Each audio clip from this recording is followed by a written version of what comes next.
Hey guys, Looney here, and we're back with another scan tool unboxing slash review slash first impression. If you follow along with the channel at all or watched my last video, you'll know I got the AUTEL MX900 Maxi Check scan tool, and I wasn't exactly satisfied with it.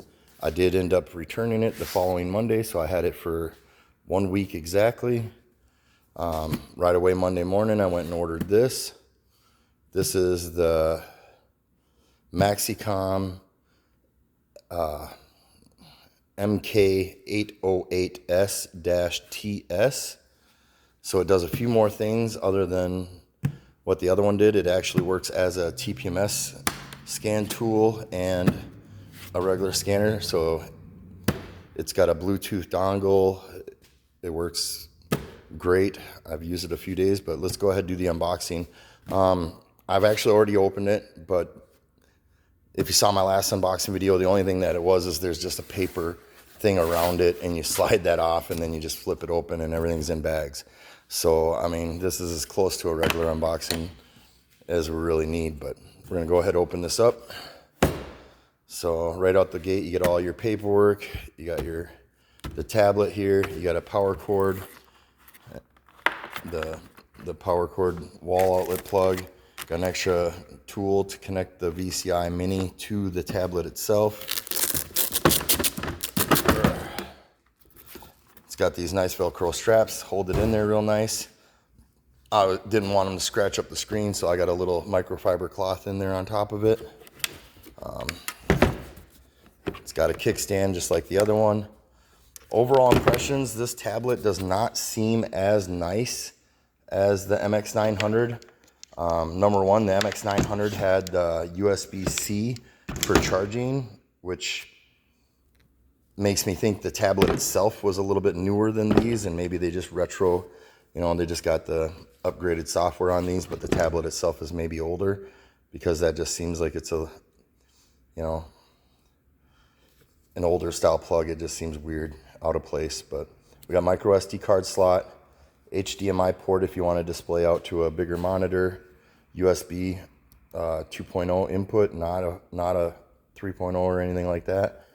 It's got a nice little holder on the back of it for the Bluetooth dongle, which is called the VCI, Vehicle Communication Interface. Really nice.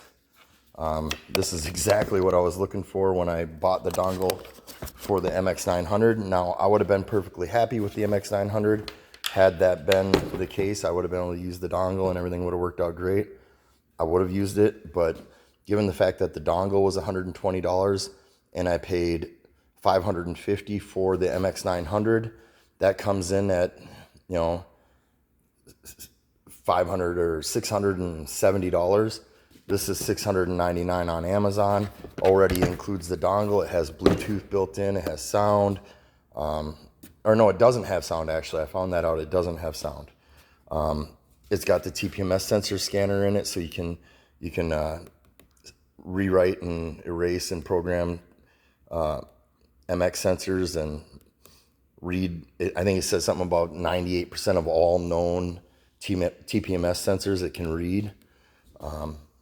So that's pretty handy. That's actually the main reason why I wanted this version over the other one, was because it includes the TPMS stuff, which is ridiculously handy. I haven't really had a whole lot of chance. Today is Wednesday.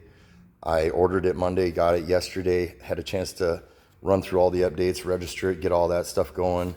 I did a few tests on it. I ran it on my vehicle. The dongle works flawlessly, no problems. It didn't have a problem identifying the vehicle and automatically pulling the information, so I didn't have to worry about that. I guess I'll have to do a little bit more use with it before I can, give a good review on it, but it does have the nice kickstand. It feels really good and sturdy. Like I said, it's not as nice as the other one. The other one had carbon fiber on the back, had a camera on it. This one does not have a camera, but the other one did not have HDMI. This one uses the micro USB cord to charge it, which if you know anything about those, over time they do manage to have problems. So it would have been nice. It would have been a very welcome thing to have USB-C for charging on this. But I mean, it is what it is. We'll have to make it work and just take care of it and try not to get that all gunked up, and make it last as long as I can get my money's worth out of it. But yeah, that's where we're at with it. I'm gonna try and get a little bit more use into it, and maybe we'll throw a review video together, testing some of the TPMS functions and miscellaneous other things that it does. Anyways, thanks for watching. Enjoy yourselves, and as usual, peace.